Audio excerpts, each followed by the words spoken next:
tumekubaliana na waheshimiwa wabunge kujipanga kuanzisha kiwanda cha kuongeza thamani ya mifugo, hasa ng'ombe kwa maana ya nyama na maziwa. Niwaombe waheshimiwa wabunge, mmejionea wenyewe, tumeanza muda mrefu kwenye ziara yangu. Tumekuwa na kikao kizuri cha wadau wa mifugo wa uvuvi, mlikuwepo.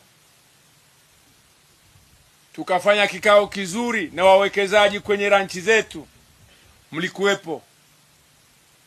Leo tuko hapa, tumefanya ziara nzuri ya kukagua maendeleo ya wawekezaji ambao wanaweza wakawa mfano na wakawashawishi wafugaji wengine wadogo wadogo kupiga hatua. Lakini kwenye ufugaji tuko nyuma sana, wakati tuna fursa nyingi kuliko maeneo mengi.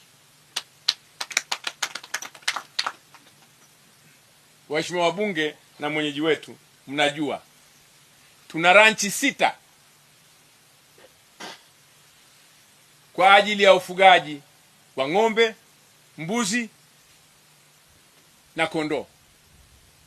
Lakini kwa kweli, tukiwa wa kweli, wale wanaojiita wawekezaji kwenye ranchi hizo, wawe wadogo au wakubwa, bado hawajajipanga vizuri.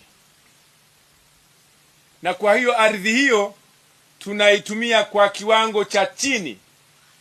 Wakati ukisoma maandiko yao wakati wa kuomba, yanavutia. Tunachezeana, tunacheleweshana, tunajirudisha nyuma, halafu tunaanza kulalamika, Kagera hatuendelei, Kagera hatuendelei. Lakini hakuna mkoa hata mmoja katika nchi hii wenye ranchi zenye ukubwa kama ranchi zilizoko katika mkoa wa Kagera.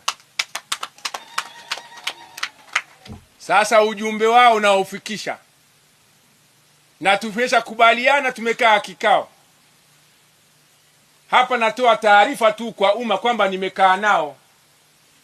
Nikirudi Dodoma nikachambua tulio kubaliana, tukaweka mpango mkakati, tukaanza kutekeleza. Huo utakuwa mwanzo wa kupekuana nani mwekezaji na nani mchungaji.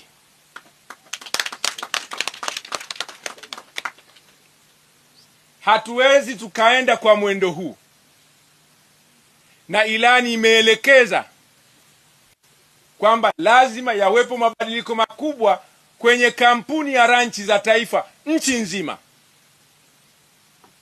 na eneo ambalo hatufanyi vizuri kwenye ranchi hizo ni mkoa wa Kagera.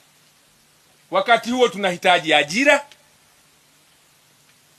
tunahitaji mapato ya halmashauri zetu, tunahitaji mapato ya watu wetu, tunahitaji mapato ya serikali kuu kupitia hiyo rasilimali ya ardhi iliyoko kwenye ranchi zetu. Sasa watu wa ranchi za taifa, makamu mwenyekiti huko hapa, tunahitaji tuwatembelee na nyinyi muwe na cha kuonyesha.